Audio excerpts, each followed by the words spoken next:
Greetings and salutations, everybody. Welcome to AMC Spoilers, the review for The Amazing Spider-Man 2. Heads up before anything else. Do not watch this video if you have not seen The Amazing Spider-Man 2. The AMC Spoiler Show is for those of us who have seen the movie. We are going to talk about this movie in complete, full, open detail. It's going to be spoiled for you completely if you have not seen the film. So if you haven't watched it yet, just put this video in your favorites list, come back and watch it later, and then catch up. But for now, we are all film fans going to stand around the water cooler and talk about The Amazing Spider-Man 2. My name is John Campy, editor-in-chief of AMC Movie News. I'm going to introduce the panel who's joining me today to talk about The Amazing Spider-Man 2. First of all is, of course, our senior editor of movie news right here, Amy Rose Eisenbach. Hey, hey.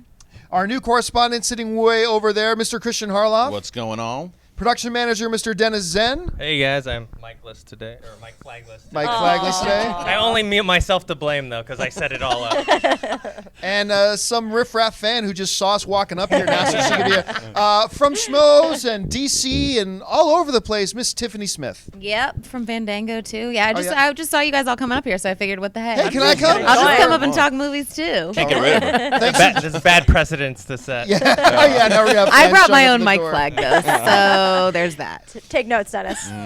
All right, so we're going to talk about The Amazing Spider-Man 2 here. This is how we're basically going to break it down. We're going to talk about the positives, we're going to talk about the negatives, and we're going to give overall impressions, have some back and forth on it, and then give you our overall rating of the film. So, Christian, I'm going to start with you. Yes, sir. Let's start about the positives, the things that you enjoyed about The Amazing Spider-Man 2. I would say the things that I enjoyed about The Amazing Spider-Man 2, first and foremost, was the chemistry between Andrew Garfield and Emma Stone. So good. Great, obviously, because it works off screen, we know, but it really translated on screen. Like those were some of my favorite moments to watch them go on their back and forth because they truly brought that emotional side. Yeah. And I thought that's what Mark Webb did really well to capture that. Obviously, he knows his cast very well. And there's just something about Andrew Garfield, like he's got that thing that even when he gets really emotional, you feel his emotion. Yeah. That's what I really like about his Peter Parker, and that's one of the main positives I felt about the film. And some of the other things as far as the action went, I think there were some when they went into the darker type of tones, and when they went for it, I was on board. Like there was some stuff that really happened with Dane DeHaan and that back and forth with Harry Osborn. Yeah. That, to me, another dynamic that really worked. I liked this history that both Peter Parker and Osborn had together, and the kind of the turmoil that he was going through, Osborn. Yeah. That, to me, set up a nice character study with Harry Osborn, where I was saying, okay, this is the guy that's going to give some problems, and it almost had an Obi-Wan Anakin thing to it, just because they had that friends, that friends thing, like when Obi-Wan tells Luke in Episode 4, he was a great friend. You see that in the beginning. They had something, these two guys in Spider-Man. So I liked that element of it all. So it was relationships. I think relationships is the biggest positive of this film. Dennis, what are some things stood to you that were really good about The Amazing Spider-Man 2? Obviously the action is a lot bigger and better and bolder than the first one, because in the first movie, which I really liked, I didn't really remember much of the action, but in this one I do, especially the scenes with Electro, especially in Times Square. I thought that was really cool.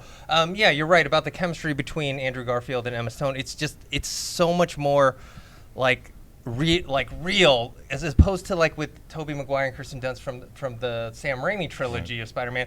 I just didn't buy it at all. No, in this one, no I one really did. buy their relationship, and also Andrew Garfield's chemistry with Dane DeHaan. That works as well, and also with Sally Field. That really, really works. The only one I didn't quite feel was the Electro one, because he didn't really have much time with him. Yeah. Tiffany? I mean, I think definitely the relationships are a big part of it, and you hear a lot of actors talk about the fact that those small nuances of being in a relationship on camera are really hard to do. So I'm sure for the two of them, it's like they know those small little touches and just like looks that they give each other that, we're getting a sneak peek into, which makes it feel that much more real. One of my favorite scenes, though, was Jamie Foxx and Dane DeHaan when they come in to Oscorp and they just have that interaction where it's so fun, it's so playful. Because really, when it comes down to it, you want a fun villain, and I think that that's what we got in this movie. And Dane DeHaan for me was the standout. I love Chronicle. So I think that there was definitely a lot of that character that we saw in that film bleeding into Harry Osborn. But man, he's so good, and he plays that line of, that wealthy aristocrat who's kind of a douche, but plays that so well, and it makes you really believe that he is the guy that could rally the Sinister Six. Amy Rose? Yeah, definitely the character development. I mean, there's a lot of really cool origin stories that were told, and I was worried in the trailer when we realized that Harry was going to be the Green Goblin. We're not going to actually see Norman be that, and I thought they actually handled the succession really well. I didn't feel I just want gypped. to point out, we never saw Norman die. No, we didn't. They It was just implied. they but released a press release that Yeah. he died. So I just Yeah. would keep that in It's a mind. good No, point too, because it is Chris a good Cooper point. going out that quick, why would you sign him to Why that Chris contract? Cooper? Right. And he Yeah. was that's a good great. point. In the 10 minutes, like, that was a really emotional scene because, you felt like, I don't know, all the conflict, and Harry had so much to prove, and he was always disappointed by him, and both, like, I just thought they played that really well. And that's the Gwen and Peter relationship. Of course, that's the best. I believed it. You could touch it. That was some of the most, like, heartfelt moments, and that's one of my favorite relationships in comics because she's not this damsel in distress like Mary Jane, where she's always in the wrong place at the wrong time. She's actually really intelligent, and they portrayed her in a really positive light. Emma Stone was fantastic in this character. I thought they were all really good with what they were given. We'll get into my negatives in a moment, but I definitely thought the character development was great, and you really watched Andrew Garfield really own this character and step into it. So yeah. Yeah, for me, I've got a pretty long list of things I love about this film. Like, I'll start with where you guys were all started with. The relationship between Gwen and Peter. I have never, maybe Iron Man and Pepper. Maybe their relationship, maybe I like a little bit more. There's something so great, and the chemistry between them are so great. But I've never seen, especially in a comic book film, a relationship that I believed as much and that I liked as much. Look, I loved the first Thor. Everybody knows how much I love the first Thor film. too. But I cringed every time it was just Chris Hemsworth and Natalie Portman. Because it was a terrible relationship. There's no chemistry there. It Lady doesn't work. Sif for the win, just saying. Yeah, maybe that's the way they should have gone. But even then, the chemistry isn't so great. And I've never liked love relationships. I've never liked love interests in any. In real life. In real life. I've never liked love. Down with love. Earmuffs, I don't know if Ann wants to hear earmuffs, these. and You can play Mr. Freeze in the next. Yes, there you go. But No, I Mr. mean, Freeze was in love at one point, guys. that's true. But in this, I loved every moment that it was just the two of them interacting. And you're right. It felt real. It felt tangible. It was fun, but it was also emotional at the same time. And I'm going to say this too. All due respect to the last three Spider-Man films and Tobey Maguire, all due respect. Andrew Garfield owns this character as Oh, far as yeah. I'm concerned. No question. Like that, just the Gwen's death scene alone. But also, I'm going to say this too. Maybe the best acted single scene I've ever seen in a comic book movie was that, but nobody will think of it because nothing cool happens and there's no monsters and there's no action. But I'm telling you something, that scene in Peter's bedroom when knew that Peter was and gonna be Aunt May It's the best. are talking, and she's struggling with your mind, and his response to her was easily Andrew Garfield could have overhammed that scene, but it was perfect. It was I'm real. telling you, when you take the combined actors, I might think that is the best single acted scene I've ever seen in a comic book film. For me personally, you'll be hard pressed. I mean, maybe there might be one or two, but you'd be hard pressed to bring that up to me. I thought the action was fantastic. Every time it was just Peter or Spider-Man, I was just riveted to the screen. Gwen was never a distraction. I liked Dane as Osborn, and I really like the fact that they followed the traditional Spider-Man villain arc in the sense that at his core, he's a good-natured, good guy who's then faced with something horrible that happens. For him, it's his mortality. He's dying, and that drives him to something. We've seen that in the old Spider-Man films, too, that all the bad guys start off as good guys, and something drives them to being bad. So you take all these things. The score was great. The visual effects are top-notch. Can we talk about this? I mean, you thought the score was great? I did. I liked I the did score, not. actually. Okay, we'll get into the negatives in a second. For me, score's going to be positive. For me, score's going to be positive. Not quite as good as the original Spider-Man score for the Tobey Maguire one. Did but Danny Elfman? Yeah. yeah. I liked the music though when Elektra was fighting and they had kind of like the EDM bass. I thought that was When cool. he's like, he dubstep? lied to me. I'm gonna kill him. Like No, the that's dialogue back was bad. No. Those are the lyrics in the song in the background. I didn't like Oh that yeah, part. yeah. I didn't like it's, that it's, part. it's almost like they tried a technique I've never seen used before, where they had a piece of music that was also doubling as the internal monologue. Yeah. I've never I didn't seen like that that part. tried before, and I've seen the film twice now, and I'm still not sure how I feel about that. So I'm not going to put No, in I my thought it was positives Yeah. or my negatives. The Gwen death scene, perfect. Like when she, like I knew she was going to die, Yep. but when she died and her head, like everybody The in the crack of theater, her body, like that Ray's was over here intense. switching, but he can tell you, we were in the theater last night, and when her head smacked that ground, you could hear everybody in the theater. Yeah. I'm glad Even they if you did that. knew it was coming. I Right. mean, so powerful and emotional. And Yeah. Yeah, they teased it the right way too, Yeah. because you're like, oh wait, are they going to change it up? Even if you, like you said, Are John, they even gonna if catch her? if you did know, you're like, well, wait, he might save her right here, and then she might die later. Oh wait, he's going to catch her, and then, and you're like, wait, oh, Yeah. it was very smart the way they did that. Oh, Well, It's and when brutal. the actual comic book issue, even what she's wearing looks so similar to the comic. Right, Where yeah. it's like just seeing that shot of her falling was so beautifully It's done. powerful, And yeah. Mark Webb has talked about that time was a big thing that he was focusing on in the film itself. And so that moment where it's like she's falling through the clock tower and does he get her just in time? You think for a second that she does, and then you're like, nope. It doesn't Yeah. happen. And it flies back to that emotional level too, because everything he's going through with the promise that he made to her father, and all that, and just like the I like fact- seeing him flashbacks. I thought Yeah, that that was was powerful. so me well too, done. because Powerful. it really that's one of my main positives as well. It's just that that was the theme that stuck throughout the whole movie, and that was what was driving him and making him kind of realize, no, I got to just do this on my own, but I love her so much, and then it's going to torture this character. It's going to torture him. and he's got to face, not only was she killed in the midst of him doing his Spider-Man stuff, he failed to save her. Right. Yeah. The fact that he came so close. And you know what else is great? I love this little mechanism they used. They could have easily done the little cheesy 6 months later. Yeah. But what they did was they used this little visual cue of Peter still at the grave, still at the grave. So they actually, in about 5 seconds, they communicated a 6-month passage of time while also really driving us the depth of his pain.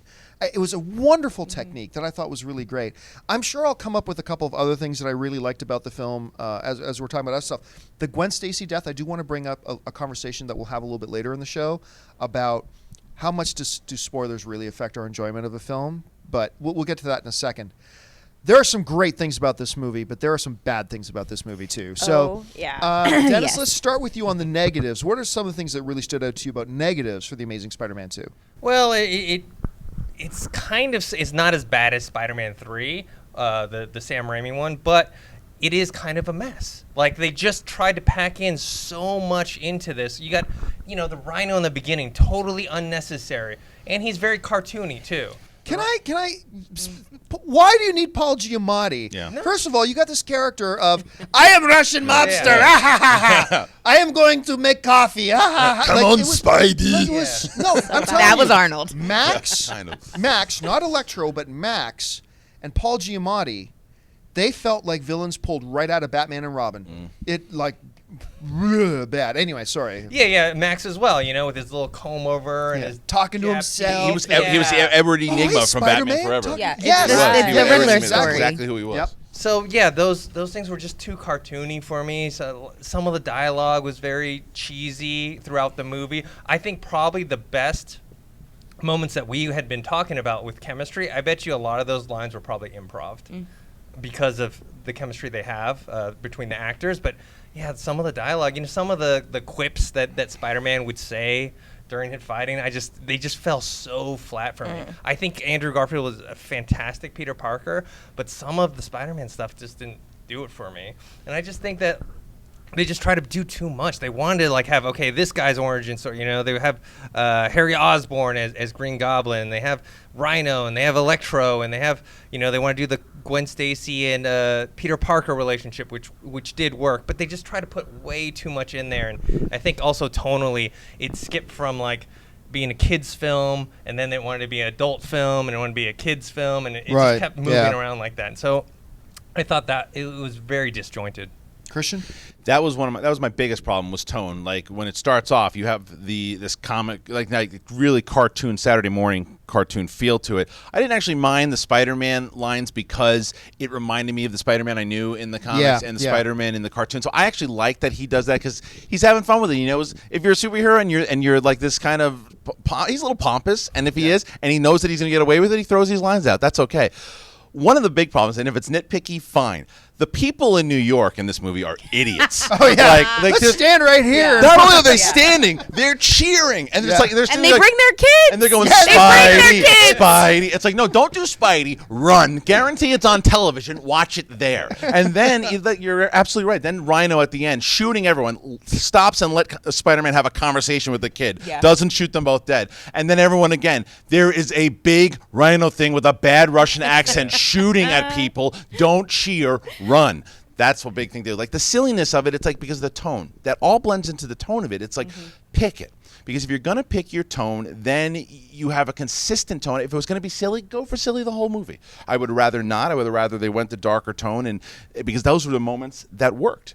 And I just think it was all over the place. It was sloppy, and I liked Electro. I did not like Max. I thought it was too Agreed. cheesy and dopey at points. And I would have rather have it just been like we talked about before. If it was just Harry Osborn and Peter, the whole movie, and then do Electro in the next movie. Set it up, and that to me would have been because that was the compelling storyline to me, and I thought they dropped the ball there. Yeah. Or do Goblin the next one. 'Cause Right. Goblin was rushed. Yeah, He was just big came in at the end. I have never Yeah. seen a worse case of rushing Right. a character in a film ever. Because they wanted to pay tribute to the way that she actually died. They couldn't actually have Norman do it. At least they had Harry and the Goblin do it. But you're right. It's just like, ha ha ha ha, ha I'm here now. Ha ha ha. Now I'm dead. And it hurt. Kinda. I think it made it worse because that relationship between Harry and Peter was so good during the movie, and then they just turned it right just there. too quick. Like he just got mad out of nowhere because he needed to get mad because there was no time for him to develop because we needed to spend time with Max or somebody else. If you gave Dane DeHaan, especially an actor of his quality, Amazing. you give him time to develop Harry Osborn. We could get into that.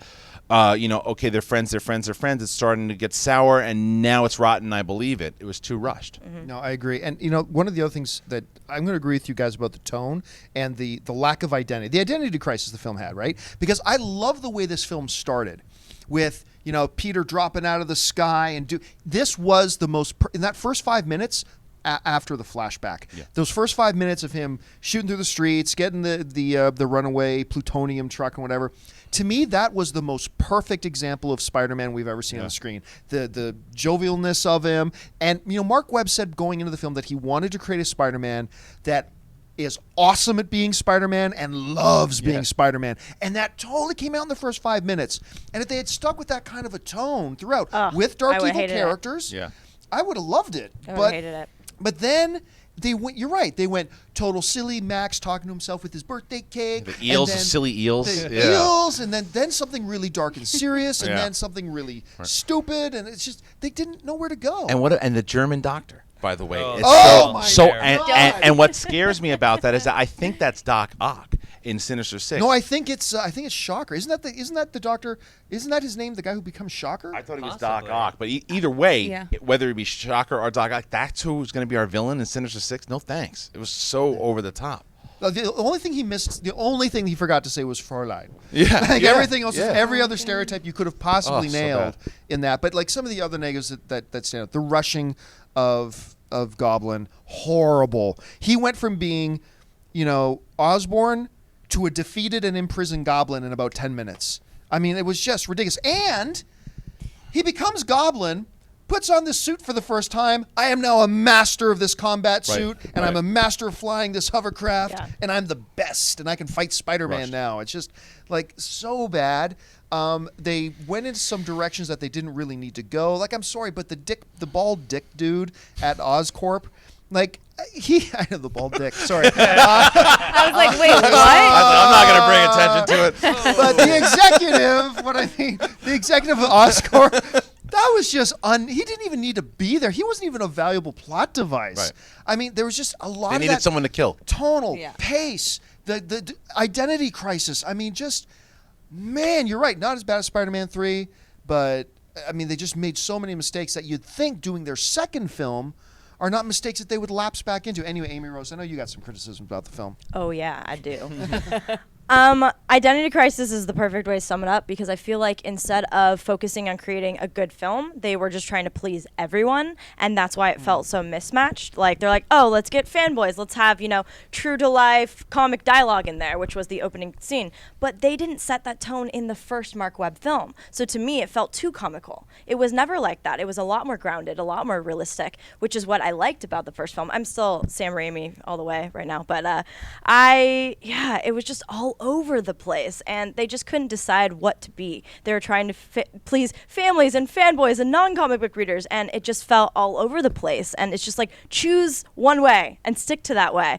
The first 10 minutes, I was out of the film. I was like, really? Oh, great. And again, I think all of the actors did great with what they were given, but some of the dialogue was so awful and not believable at all. Dane DeHaan did a wonderful job. He was the show stealer for me. I thought he did great. And Jamie Foxx, in the role that he was given with Max, I actually felt really bad for him once he was finally Electro. When you and I were talking about it, Yeah. him when he's first in Times Times Square and just it's asking the cops to leave him alone. Yeah, and he's trying to figure felt it bad out, for and he's him. like not knowing what's happening. And I actually felt, very empathetic for him. And then all that happened, and Spider-Man's talking, and then all the people, like you were saying, are idiots just staring. Yeah, this guy's spewing electricity, but just stand there. That's a show. Yeah, it was just bad. And then the kid at the end, I guess that was supposed to be a dramatic, heartfelt moment. I was just like, give me a break. First of all, hold on to your son, woman. If you have time to watch, you have time to go get him. Come on. And the scene with the kid, that same kid, Yeah. earlier in the film, I thought was a really sweet scene.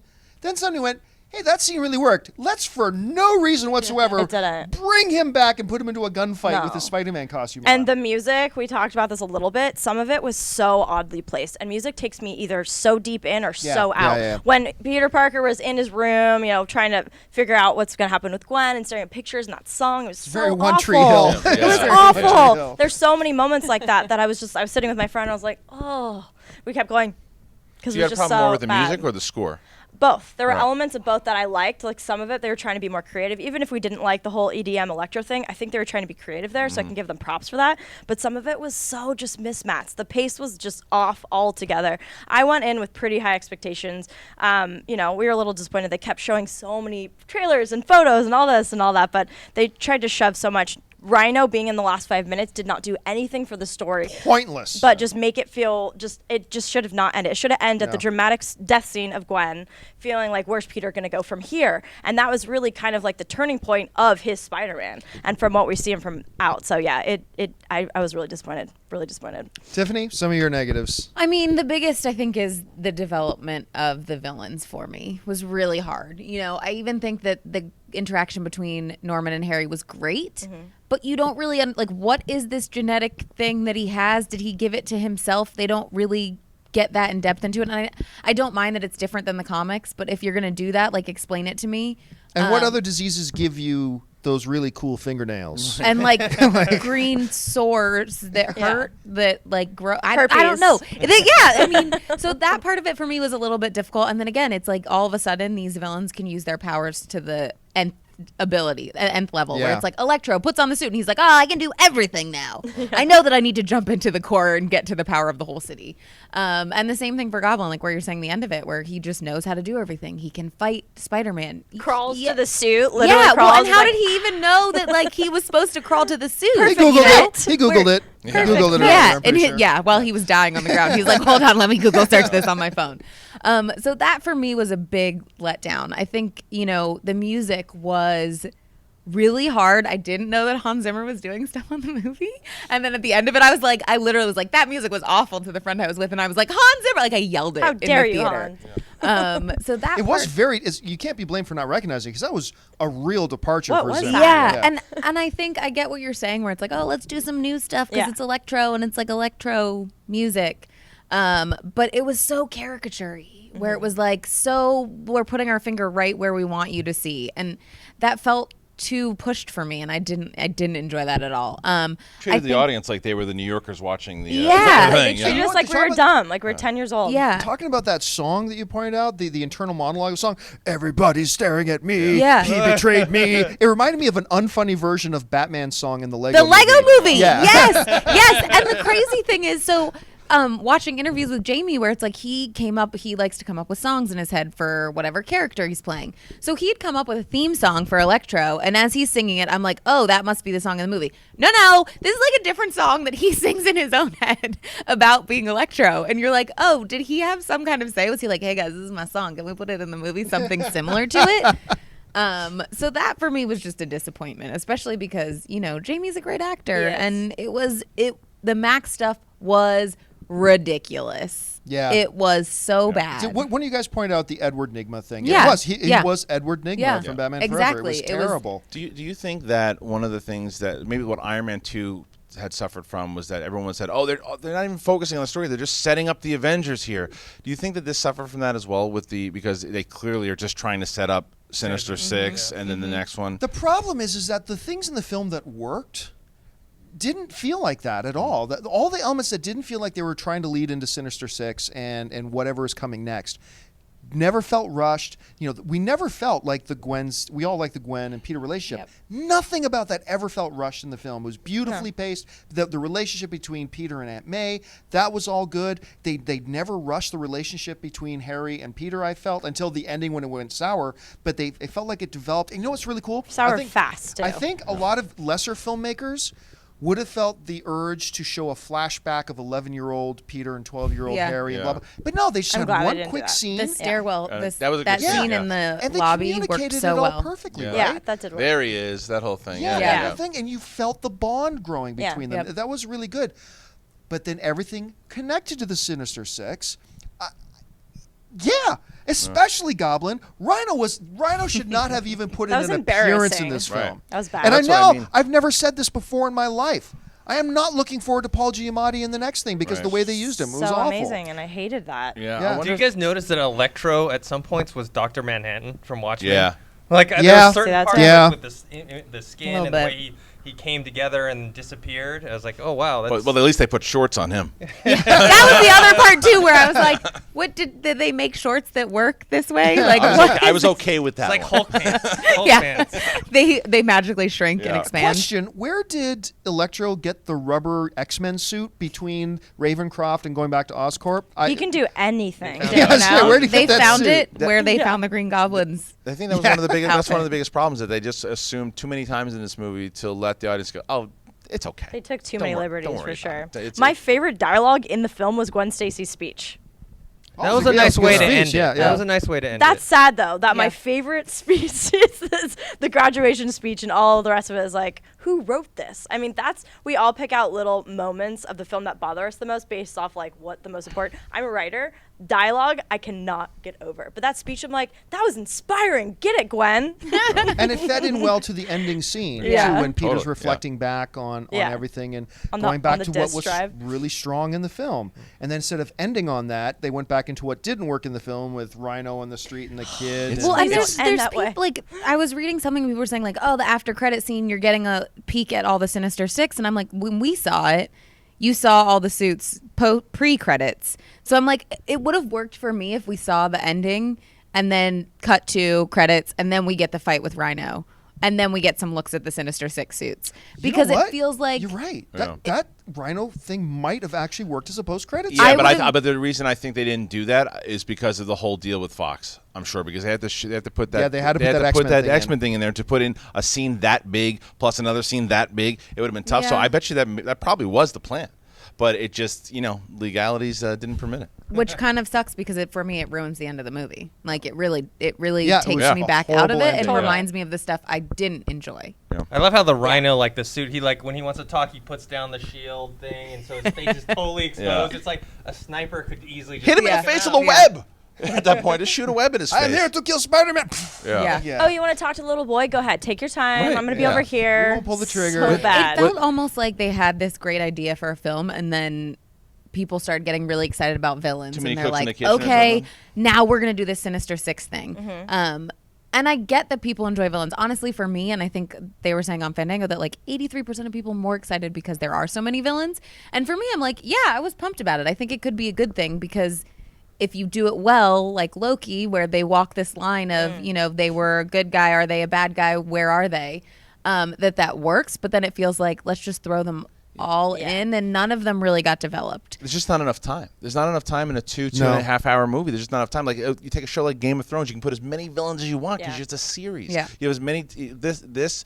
It's for me. It's traditional. You stick to one villain unless you're setting it up for the next film to where very briefly. Yeah. Like again, set up the second, not the very third. briefly, like, let me see him turn into the Goblin in the third movie. That's Yeah. fine. What scares me now though is we all were raving about Emma Stone and Garfield this entire time. She's gone now. Yeah. What happens Yeah. in part three? Forever. We don't know if Yeah. Shailene Woodley I was coming. wish Shailene would. I thought she would have been a fantastic Yeah, me Mary too. Jane. She's a great She actor. would've I was been, never but- big on the idea. I think I'm a she's huge wonderful. Shailene Woodley Better than fan. Kirsten Big Dunst. Shailene. Oh, yeah. Yes, yes, Yes. I'm a big Shailene Woodley fan, but I'll be honest with you, I never saw the fit. Oh, I do. never saw her I with Mary did. Jane. The Yeah. only reason, another reason that she does what Garfield does, she just makes you like her from Yeah. like this emotional Yeah. standpoint. There's a scene in Spectacular Now. She's sitting in the car with Miles amazing. Teller, and she's just talking, and your heart's breaking for her. Yeah. There's something about her. She has such a likability, Yeah. and a reason why I could see him moving on from Totally. Gwen Stacy and To have going that after her. vulnerability. Yes. And like she's a natural actress, which would have been good for Mary Jane, opposed to Kirsten, who overacted those Yeah. scenes Right. and made me like, those are the women I like. That's why I like Gwen so much. She's intelligent. She's a babe. She's just like the full package. And then you go over to Mary Jane. Wah. No offense to Mary Jane lovers, but yeah. But I also just- feel like Shailene could have walked that line well, where it's like Yeah. she Yeah. could be the damsel in distress, but you still Not are a going to total like idiot. her and She can, connect Yeah. and with she her. can be strong also. Yeah. Exactly. Yeah. I would have really liked They've her in set that. the bar very high with this incarnation of Gwen Stacy. have. Yeah. Because she was intelligent, brave, Yeah. Right. strong. Like every she Witty. was the Likeable. ultimate, Yeah. likable, beautiful. She was Yeah. the ultimate Yeah. woman I in loved this thing. Emma in this role. And now they're going to have to convince us that Peter can fall in love with somebody else. And that's going to be a tall order to fill, but something probably Mark Webb can do. I also don't think that that's going to happen within the next movie.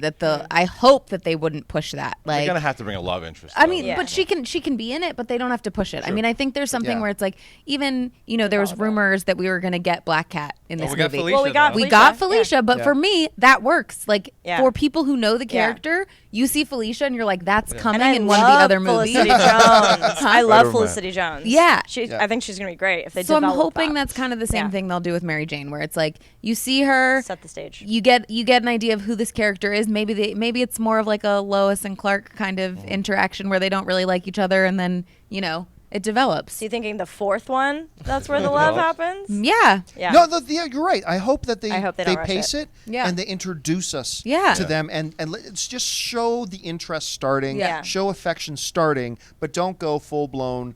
I just went from burying the love of my life. Now you are the love Oh, of my you're life in the cute. first Yeah. 45 Yeah, minutes. and another reason too. I'm fine with all of that as long as you give me J. Jonah Jameson, because in that And text, who? I'll tell you what. Simmons, just I bring him hope back. that even there was something about it, and I don't know if it's just because I loved him so much as a character, and because I've been reading rumors that Mark Webb had even said they'd love to have him back. Was when that little text came back when he just wrote wrong or whatever. he wrote. Yeah. I pictured J.K. Simmons Yeah.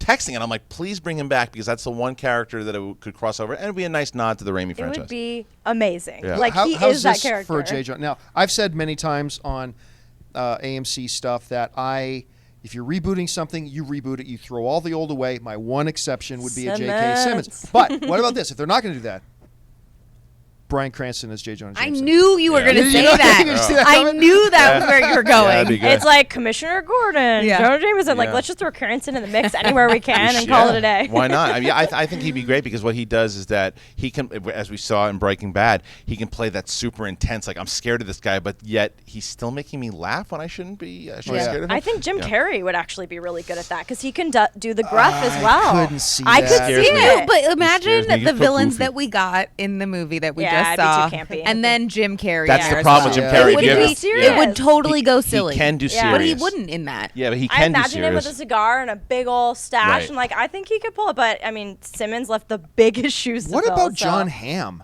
as a J. Jonah Jameson? He's another one. Just bring him in anything. I'm good to go. I Did you see actually, that? I Parker, feel like Did you see him Yeah, doing that? yeah. I feel like I would be more on board with John Hamm than Bryan Cranston. Actually, Really? Yeah, I'm having a hard time seeing him. Other than Walter White. Not as Walter White. Sure. Like even in That's the curse Another of, movie that came that's out, the I saw and curse I of was like, it's successful Walter White. television actors, right? Yeah. Is that they get seen as the same guy every week for 7 years, Yeah. 6 years, 5 years, whatever. It's hard, and then all the people want like to I see literally him. in the don't movie know. that in I'm- Godzilla, I was like what's on his head. Yeah, well, I'm wondering if that's maybe why, and we'll never know. But I'm wondering if that's why maybe he didn't get the Lex Luthor role. Well, it looks like they went it. Well, Totally they obviously wanted True. him much Yeah. younger, so that's a story difference there. Okay, so let's get around here. Let's now go into our our overall impression of the film and give this thing a score. I'll start with this one. Lots of really, I think, great things in this film that get clouded out by a number of really big bad things that you've heard us talk about here. But for me, overall, I've already seen the film twice. I enjoyed it. I liked it. If I had to rank the Spider-Man movies right now, all of them, I would put them in this order. Number 1 would be Raimi's Spider-Man 2.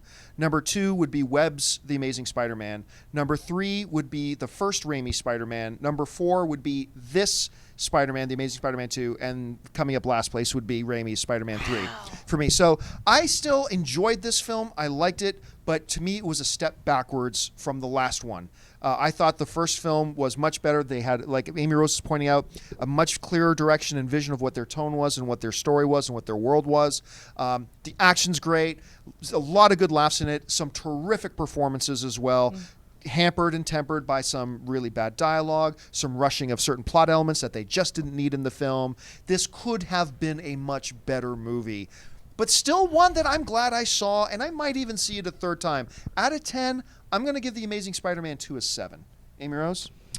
Yeah. Overall, I thought it had more potential and bad execution. Identity crisis, did not know where to go with it, was trying to please everyone instead of making a really good movie. I thought the actors were really great across the board. They really worked with what they could with the worst dialogue ever. And I thought the action was pretty good. There were definitely elements, the relationships were the best part of it, but the dialogue and the unevenness and the tone was just really confused. So overall, I also would give it a 7. Except my 7 sounded way better. Your Yeah, 7 yeah, But they're actually? both 7. Okay, so I'm surprised. I thought you'd give it at least a B. 7 is about as high as I'm willing to go Yeah. for. But 7 out of 10 is good. I mean, that's I not bad. don't think a C is good for this, considering I gave Captain America an A. So just Yeah. Oh, saying. yeah, Captain America is obviously the best superhero film. I mean, it looks like we're going to continue on to a trend here. And I'm going to say a lot of the stuff that I think that we covered is the fact that this movie is a movie that I do believe you should see it in theaters. I don't think you need to see it in 3D. I think it's a lazy conversion of 3D. But what I will say is that you will get some really fun Spider-Man moments at times. You will get some really sloppy ones at times. You'll get some amazing performances from your two leads that is absolutely worth seeing in the theater to just watch in an acting standpoint, to watch what these young actors can do. And I think that it has a lot of tone issues, and I think overall we might be able to get something good into a third movie. I think we had enough good stuff to save us from a good third movie if they correct these mistakes. Agreed. But I'm going to push and say 7 out of 10. All right, Dennis. Well, I'll start off with a score since it's the same as all three of you guys. Really? Yeah, I'll give it a 7, so there's no, you don't have to worry about that. Yeah, it's just I liked it, but I didn't love it, and there's just too many things. I mean, some of the things they did very well. Yeah, all the character relationships, not just with Peter Parker and Gwen Stacy, which obviously was the core to this film, and I think what saved it ultimately. Yeah. But also you have with Harry Osborn and with Aunt May, I think those two as well. But they just try to do so much. We didn't even touch too much on this, but the whole other thing was the thing with Peter Parker's parents. We had all We didn't that even stuff talk in the about that. background as well. It's like they just try to shove too much in it. And you mentioned it before, and I think you're right. This reminds me of Iron Man 2, where it wasn't like a horrible movie, but they just try to like set everything up for something bigger down the line versus trying to make a good movie now. So, yeah, I still recommend seeing it. I think the action's great in it, and I think hopefully the third one they can fix these mistakes.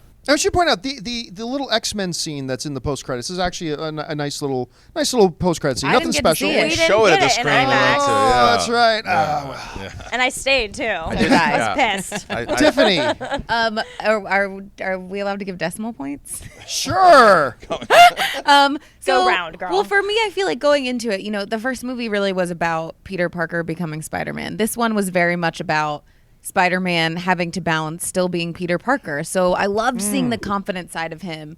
I loved seeing that, you had to put all these villains and all of these things in this movie to break him, because he was so confident in the first couple of minutes of the movie where, Right. really you're like, what's going to make this character think that, he really has to choose things, and he's going to have a challenge ahead of him. So for me, I think that I would give it a 7.5 out of 10. It was fun. I want people to go see it. I would tell friends to go see it. I think if you go in thinking I'm just going to see like a fun Spider-Man flick with some cool villains, some cool visuals, because the Electro stuff is really awesome to watch. I want to own that, like, in my house. Like, I want that sparkling. That was so cool. Yeah. But I feel like if you go in with that expectation, then, you're going to enjoy it. Now, to give balance to this homogenized 7 score, thank you for putting in the 0.5, by the way. So that well, because it was your ranking where you were like, it's just a little bit above the third Spider-Man. And I was like, no. Well, the third Spider-Man, I give it like a 2. Yeah. So I give Well, like and I feel like when you do middle movies, they're always hard. Like in any trilogy, the middle one is, even with the Batman, the Dark Knight trilogy, I'm like, that one for me sometimes it gets a little garbled where it's like there's so much stuff we don't it's not an origin and it's not an end, so sometimes it's hard. So maybe that's kind of the downfall of this was their Batman and Robin. It just was. Yeah, I will point out that regular panelist here at AMC Movie Talk, John Schnepp, he would have been a very big dissenting voice out of this Sevens Across Board. He hated it. Yeah. He probably would have ended up being a 2. If that. Maybe 2. No, I was going to Wow. say 2 or 3. Probably like Okay. 2.5 or something. He would have given hated it, but he hated it. I still think it was enjoyable, just not as good as it could have been. And that's what, the fact that I love the last one so much really hurt my experience. That I'm glad I went to go see it again last night, because the first time I saw it, all I could really focus on was the fact that it did not live up to the first one for me. Then seeing it again, I was like, okay, it doesn't live up to the first one, but on its own merits, this is okay. This is an entertaining little film. Little, but it's supposed to feel big. Yeah, it's supposed to feel big, and it could have been so much more special. But yeah, so that will do it for our AMC spoilers review of The Amazing Spider-Man 2, guys. Just because I liked it, we might do one for Neighbors next week.